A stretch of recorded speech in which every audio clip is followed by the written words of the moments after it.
When we last left off with Heroes in Crisis, we discovered that many superheroes had died, including Wally West and Arsenal.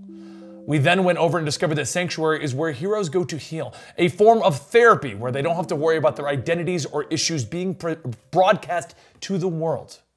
Today we're going to be seeing the aftermath of the actual discovery of everyone being dead and find out a little bit more if it's Booster Gold, Harley Quinn, or maybe somebody else that killed everyone.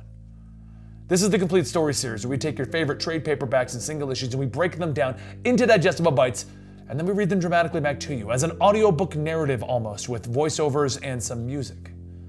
Hope you guys enjoy. I'll see you at the ending.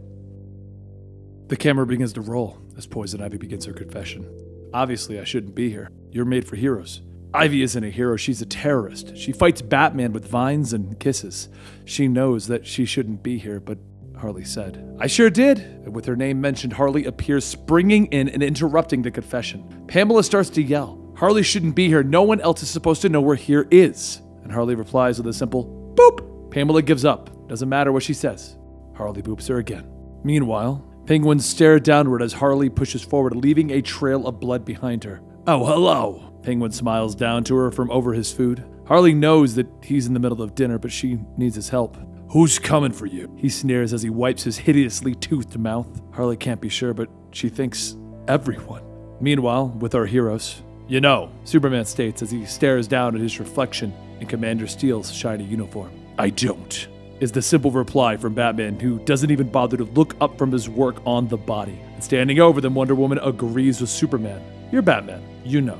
Yet Batman stands by his statement. Sanctuary was designed so that the heroes could openly confess their pain and feelings. It was designed so that they would feel safe giving out this information. Nothing was saved after every confessional from the heroes. The tapes were erased. Batman doesn't know who did this, but it's Batman. He's done this before. He prepares. He built a back door. He must have. Except he didn't. It needed to be anonymous. So if it stayed anonymous, he was there. Often. Batman finishes his autopsy, with Commander Steel's impenetrable skin still intact. He died when someone forced him to swallow something. The bloody remains are pulled free, and they see that he swallowed joke teeth. Meanwhile, before all this, the camera rolls on Batman. He stands in the back, finally removing his mask, and he sits. Batman has spent years training partners to fight by his side, and he's watched so many of them die. His family die. "I'm sorry." Back in our current time, though, Booster Gold awakens in a cornfield as his robotic sidekick Skeets yells at him. "Hey Skeets, what's up?" Booster is the one who sent him the emergency signal, which brought Skeets running, and he found Booster dying in the field. He managed to heal him, so maybe should be answering what is up. Booster sits yawning, filling in Skeets on the last couple of hours. You know, everyone dying at Sanctuary, him fighting Harley Quinn, the usual. Meanwhile, back at Harley, she's amusing herself by playing Go Fish with a penguin. Somehow the penguin is winning. The ceiling explodes with a sound of cracking wood, and Harley is greeted by the arrival of the Trinity, Batman, Superman, and Wonder Woman. She introduces them to her penguin friend. Back with Booster, he's flying through the air, questioning whether he should turn himself in. "You should absolutely turn yourself in," Skeets answers. "But if he turns himself in, the others will think that he did it, and maybe he didn't. They also might think that he did it, and maybe he did. Really, there's only one thing to do. Ask yourself, what would Batman do?" And with those words, Booster decides to solve the mystery. Back with Harley, she's been found out, which is surprising since she got her safe house from the most gossip-driven supervillain in Gotham. She grabs Wonder Woman in a big hug, explaining to her the horror of Booster Gold killing everyone. She knows that they won't believe her, but she wants them to know the truth before the fight begins. It wasn't her, it was Booster. She snags Wonder Woman's lasso of truth, flipping away. Batman reacts, missing the nimble Harley and allowing her to slip the lasso around his neck. She pins him down. She begins to choke him with it. Harley needs whatever Batman has to fight Superman with, but Superman knows that Batman wouldn't have any kryptonite on him. He asked, and Batman is his friend, right? Superman would have no reason to not trust him, except, "Third pouch on the left, lead container."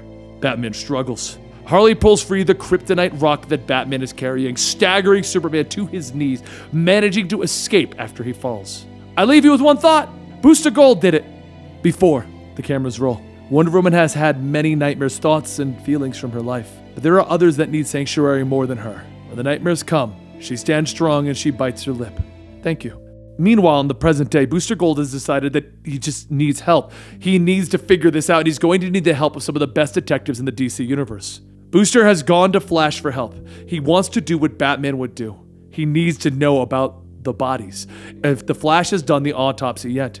Except, as Booster is stumbling over his words, as he can't quite get a proper sentence out, Barry doesn't know what he's talking about. When the Flash realizes that Booster is talking about an injured, possibly dead Wally West, he zooms away, lightning streaking behind him. He's back in mere moments when he discovers the truth, that Wally West died, with his fist connecting with Booster's jaw.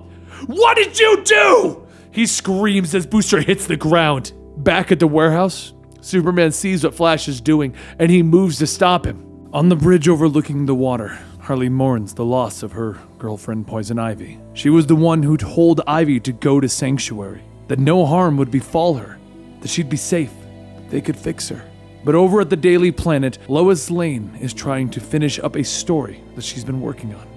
She's barely listening as someone drops off the mail, including a package from an unknown source.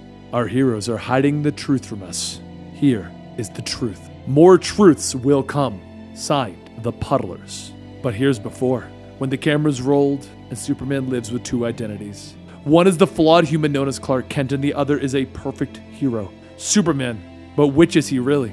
Is Clark just Superman pretending to be flawed, or is Superman just Clark trying to be perfect? He doesn't talk about these things. He can't.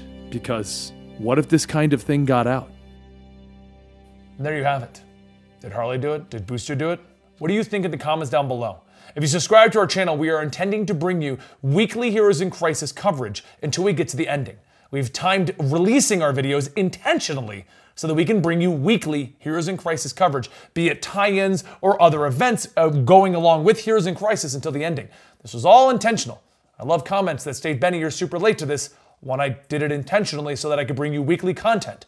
If you like it, please consider subscribing to the channel. And don't forget to follow me on Twitter at Comicstorian, where we can discuss all of your theories as to what is happening in Heroes in Crisis. And I'll see you next week right here.